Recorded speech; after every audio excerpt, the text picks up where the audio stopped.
आज की ये वीडियो आपके लिए बेहद महत्वपूर्ण होने वाली है, क्योंकि आज के इस वीडियो में हम आपको पाप मोचनी एकादशी के जुड़ी संपूर्ण जानकारी प्रदान करने वाले हैं। जैसे कि पाप मोचनी एकादशी कब है, पाप मोचनी एकादशी के दिन कौन से उपाय किए जाएं, जिससे आपको अपने जीवन में भगवान श्री हरि विष्णु और माता लक्ष्मी जी की असीम कृपा प्राप्त हो सके। साथ ही साथ हम आपको इस एकादशी के दिन धन प्राप्ति, कर्ज मुक्ति के कुछ ऐसे उपाय भी बताने वाले हैं जिन्हें करके आप अपने जीवन को सदृश बना सकते हैं। इसलिए दोस्तों, इस वीडियो को शुरू से लेकर अंत तक पूरा जरूर देखें। दोस्तों, पाप मोचनी एकादशी के दिन को हमारे शास्त्रों में बहुत ही महत्वपूर्ण माना गया है। चैत्र मास में आने वाली इस एकादशी को हम चैत्र कृष्ण एकादशी के नाम से भी जानते हैं। शास्त्रीय मान्यताओं के अनुसार पाप मोचनी एकादशी का व्रत करने से व्यक्ति को 1000 गोदान करने के बराबर पुण्य फलों की प्राप्ति होती है एवं जन्म जन्मांतर में किए गए सभी पाप कर्मों से भी मुक्ति मिलती है।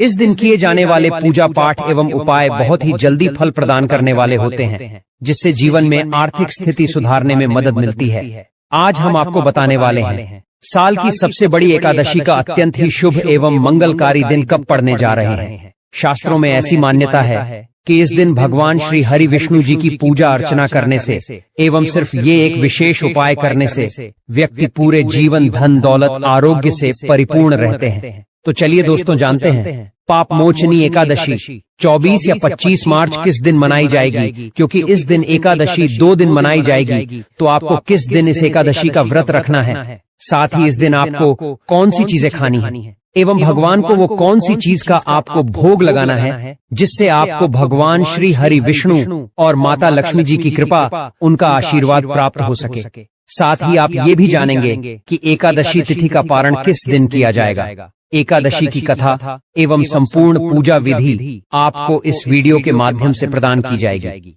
लेकिन उससे पहले दोस्तों, आप कमेंट बॉक्स में जय श्री लक्ष्मी नारायण जरूर लिख दें, जिससे भगवान श्री हरि विष्णु और माता लक्ष्मी जी की असीम कृपा आपको एवं आपके पूरे परिवार को प्राप्त हो सके। साथ ही साथ आप अपनी राशि भी कमेंट सेक्शन में जरूर लिख देना, ताकि यदि हमारे पास आपके लिए कोई ऐसा उपाय होगा जिससे इस एकादशी आपको भगवान की असीम कृपा प्राप्त हो सके, तो वह हम आके आपके कमेंट के रिप्लाई में अवश्य बता देंगे। और हम जो भी जानकारी देते हैं वह पंचांग और ज्योतिष शास्त्र पर आधारित होती है। कुछ भी मन गढ़ंत तरीके से हमारे चैनल पर नहीं बताया जाता है। दोस्तों, आने वाली जो एकादशी होगी वह चैत्र मास की प्रथम एकादशी होगी। अभी चैत्र का महीना चल रहा है और कुछ ही दिनों में चैत्र नवरात्र भी प्रारंभ हो जाएंगे, यानी कि बहुत ही शुभ बेला में ये पाप मोचनी एकादशी आई है। दोस्तों, हमारे हिंदू धार्मिक ग्रंथों में इस एकादशी को सर्व सुख प्रदायिनी एवं सर्व पाप संहारिणी, यानी कि सभी सुखों को देने वाली और सभी पाप कर्मों को समाप्त करने वाली एकादशी बताया गया है। पाप मोचनी एकादशी का व्रत जो कोई करता है उसको धन धान्य ऐश्वर्य और साथ ही मानसिक शांति से लेकर बैकुंठ धाम तक की प्राप्ति तक सब कुछ प्राप्त हो जाता है। परंतु इस एकादशी का विशेष रूप से व्रत, इस दिन व्रत रखने से जीवन में सुख और समृद्धि आती है। वहीं जो दंपति संतान प्राप्ति हेतु की मन में कामना करके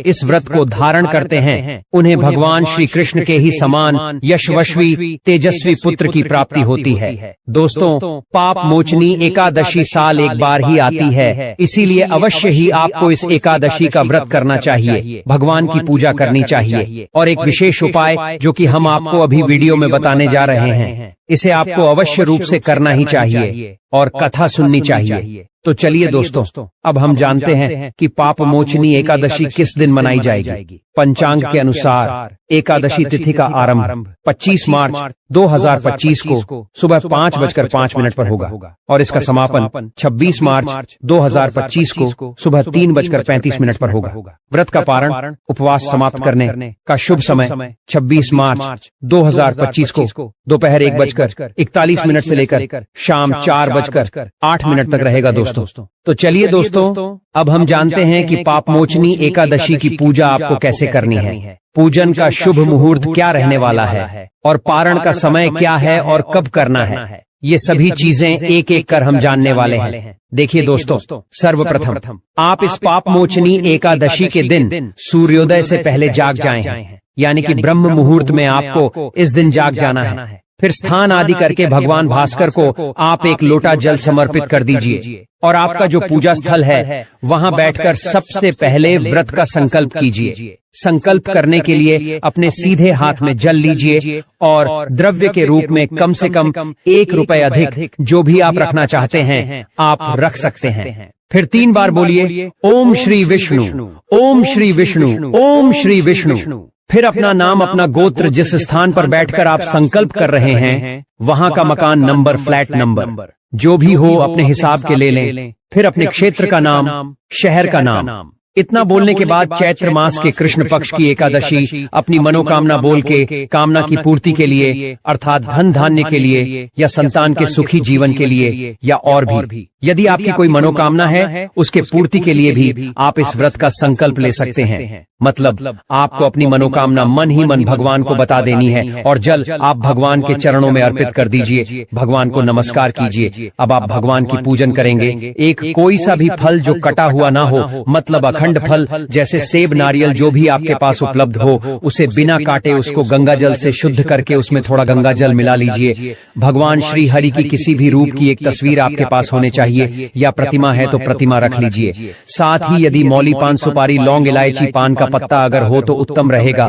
और ये सारी चीजें आप धूप, दीप, फूल माला नैवेद्य के रूप में भगवान को अर्पित करने के लिए सजा करके रख लें। अब देखिए दोस्तों, जो भगवान की तस्वीर या मूर्ति अपने पूजा के लिए रखी है उनमें आपको भगवान को बुलाना भी होगा, जिसे हम प्राण प्रतिष्ठा कहते हैं। तो प्राण प्रतिष्ठा के लिए सबसे पहले भगवान की तस्वीर को स्थापित किया जाता है। स्थापित करने के लिए वह स्थान जिस पर आपने तस्वीर को रखना है उस स्थान का शुद्धिकरण कीजिए। तो लोटे में जो जल है जिसमें गंगा जल आपने मिलाया है उसे छींट दीजिए। इससे उस स्थान का पवित्रीकरण हो जाएगा। फिर आप उस स्थान पर पुष्प रख दीजिए। वह पुष्प आप भगवान को एक प्रकार से आसन दे रहे हैं, आसन के रूप में है पूजन के लिए। पहले भगवान को आचमन कीजिए अर्थात 3 बार चल के दीजिए। देने के बाद तिलक लगाइए, अक्षत लगाइए, फूलों की माला पहना दीजिए और साथ ही साथ एक पुष्प अर्पित कीजिए। धूप दिखाइए, घी का दिया दिखाइए। यह जो दीपक है इसको आपको उठाना नहीं है। जहां आप रख रहे हैं दीपक को रखने से पहले चावल या पुष्प आसन के रूप में रख दीजिए। उसके ऊपर से आप दीपक को रखिए। इसे कभी भी नीचे नहीं रखा जाता है और एक प्रकार से आपके द्वारा की गई पूजा के साक्षी देव दीपक बन जाते हैं। इसीलिए इस दीपक को उठाना नहीं होता है। आरती के लिए हम दूसरा दीपक प्रयोग में लाएंगे। दीप दिखाइए और नैवेद्य के रूप में जो भी मिठाई आपके पास है वह भगवान को अवश्य चढ़ाए। फल है तो फल चढ़ा दीजिए और कुछ ना हो तो मिश्री के कुछ दाने लेकर मिश्री भी आप नैवेद्य के रूप में भगवान को अर्पित कर सकते हैं। पर एक बिना कटा हुआ फल तो आपको जरूर समर्पित करना है। फिर अब आपको भगवान के सामने हाथ जोड़कर 108 बार ओम नमो भगवते वासुदेवाय मंत्र का जाप करना चाहिए। उसके बाद मनोकामना पूर्ति के लिए एक पान का बीड़ा आपको बनाना होगा। इसके लिए आप सबसे पहले पान का एक पत्ता ले लीजिए, फिर उसकी डंडी तोड़ दीजिए। फिर उसमें 2 लौंग, 2 इलायची और 1 सुपारी रखिए और फिर उसका बीड़ा बनाकर भगवान के सामने ओम नमो भगवते वासुदेवाय मंत्र को 11 बार जप करके आप अपनी मनोकामना भगवान को बता दें। जैसे यदि आप धन की प्राप्ति के लिए पूजन कर रहे हैं तो भगवान से मन ही मां प्रार्थना कीजिए और उसके बाद वह बीड़ा भगवान को अर्पित कर दीजिए। फिर आपको वहीं बैठकर भगवान के समक्ष एकादशी की कथा का पाठ कर लेना है या इसे सुन लेना है। एकादशी की कथा हमने आपको वीडियो के अंत में बताई है तो आप इसे जरूर सुन लेना। कथा सुनने के बाद आप भगवान की आरती करेंगे। आरती करने के बाद आप फल का भोग लगाएंगे। प्रसाद सभी लोगों में वितरित करेंगे। याद रखें, आज के दिन आपको अन्न नहीं खाना होता है। ये इस व्रत का सबसे महत्वपूर्ण नियम है। शास्त्रों में मान्यता है कि एकादशी तिथि में अन्न ग्रहण करना मांस ग्रहण करने के बराबर होता है। चलिए दोस्तों, अब हम कुछ और नियम जानते हैं जिनका पालन आपको अवश्य रूप से करना चाहिए। दोस्तों, पाप मोचनी एकादशी के दिन तुलसी का पूजन करने का भी काफी ज्यादा महत्व बताया गया है। तो आपको पाप मोचनी एकादशी के दिन तुलसी का पूजन अवश्य ही रूप से करना है और तुलसी के नीचे एक दीपक जरूर जलाना है और तुलसी का आपको पूजन करना है। इसे आपका व्रत सफलतापूर्वक पूर्ण माना जाएगा। आज के दिन आपको अन्न नहीं ग्रहण करना है, ये बात तो आपने जान ली। पर जो व्रत नहीं कर रहे हैं उन्हें भी आज के दिन चावल का सेवन नहीं करना चाहिए। चावल वर्जित है। जो व्रती हैं उन्हें केवल फलाहार ही करना चाहिए। जैसे आप कुटू और या सिंघाड़े से बनी हुई कोई भी वस्तुएं खा सकते हैं, अर्थात हलवा बनाते हैं और कई लोग खीर भी बनाते हैं। परंतु यह ध्यान रखिएगा कि इसमें जो नमक है उसका प्रयोग नहीं किया जाता है, मिर्च का प्रयोग नहीं किया जाता है, काली मिर्च या सेंधा नमक का भी प्रयोग व्रत में वर्जित होता है। और तामसिक पदार्थ जैसे मांस मदिरा जैसी चीजें आपको इस दिन नहीं खानी होती हैं। आपको केवल आज के दिन सादा भोजन करना चाहिए। मांसाहार और तामसिक पदार्थ से आपको बचना चाहिए। जो लोग व्रत कर रहे हैं उन्हें अपना दिन भगवान श्री हरि के चरणों में मन को लगाते हुए व्यतीत करना चाहिए। किसी के प्रति बैर भाव नहीं रखना चाहिए। किसी के साथ कोई क्लेश नहीं करना है। घर में सुख शांति का माहौल रखना है। क्लेश का माहौल नहीं होना चाहिए।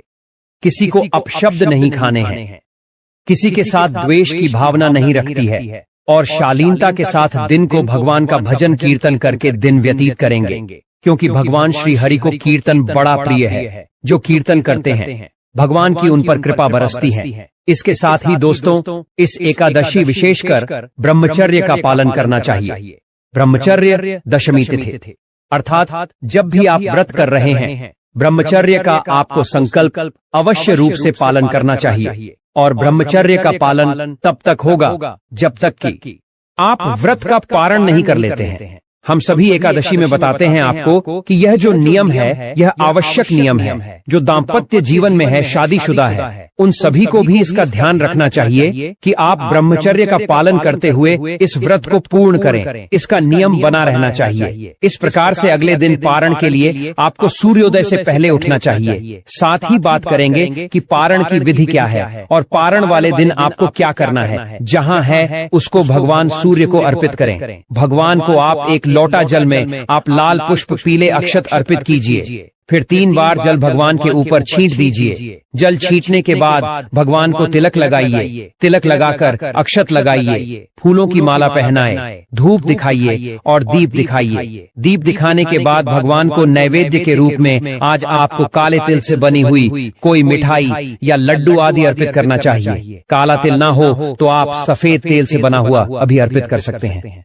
नमस्कार कीजिए और भगवान को पारण का भोग लगाइए। पारण कीजिए और भगवान को पारण का भोग लगाइए। आपको पीले चावल का भोग भगवान को लगाना चाहिए। पीले चावल न बने तो फल का भोग लगा सकते हैं। यह जो भी सात्विक आहार आप घर में बना रहे हैं उसका भोग भी लगा सकते हैं। विशेष रूप से केसर की खीर का भोग भी पाप मोचनी एकादशी पर लगाया जाता है और उस प्रसाद को जो व्रती है उसे पारण के समय ग्रहण करना चाहिए। जो भी आपके पास उपलब्ध है, बनाया है, उसकी थाली सजाया। थाली में तुलसी का पत्ता अवश्य रखें। भगवान से प्रेम पूर्वक भोजन का निवेदन कीजिए। भोजन के लिए आवाहन कीजिए कि प्रभु भोग लगे। भगवान जो है वह प्रेम के भूखे हैं। आप प्रेम से भोग लगाएंगे तो अवश्य ही भगवान वह ग्रहण करेंगे। भगवान को भोग लगाने के बाद जल जमाने कराया। जल लीजिए, जो आपकी थाली है उसके चारों तरफ घूमर छोड़ दीजिए। जलज पर निकल के भगवान को हाथ जोड़ने के बाद जो भोजन की थाली है उसको उठा लीजिए और बाकी का जो प्रसाद है उसमें मिला दीजिए। बहुत आवश्यक प्रक्रिया है जो आपको अवश्य करनी ही चाहिए, क्योंकि पुष्पांजलि आपके किसी भी पूजा पाठ की सफलता उसी में निहित होती है। देखिए, पुष्पांजलि करने के लिए हाथों में पुष्प ले लीजिए। भगवान से निवेदन कीजिए, परमेश्वर हो हे प्रभु, ना हम आपका आवाहन जानते हैं, ना पूजन जानते हैं, ना विसर्जन जानते हैं। अज्ञानी जीव है। जैसे सेवा आपके श्री चरणों की है, इसमें जाने अनजाने में कोई गलती, कोई भूल हमसे हो गई हो तो प्रभु से क्षमा करना। आप दया सिंधु है। हम आपके दर के भिखारी हैं। हमारे पास आपको अर्पित करने के लिए कुछ भी नहीं है। तन मन धन सब आप ही का है। हमारे पास क्या है? जो भी कुछ हमारे पास है इसे आप स्वीकार करें और दया का आशीर्वाद प्रदान करें। एकादशी के व्रत में द्वादशी के दिन ब्राह्मण भोजन का बड़ा महत्व है। ब्राह्मण को भोजन जरूर कराएं। भोजन न कर सके तो आप उन्हें दान अवश्य करें।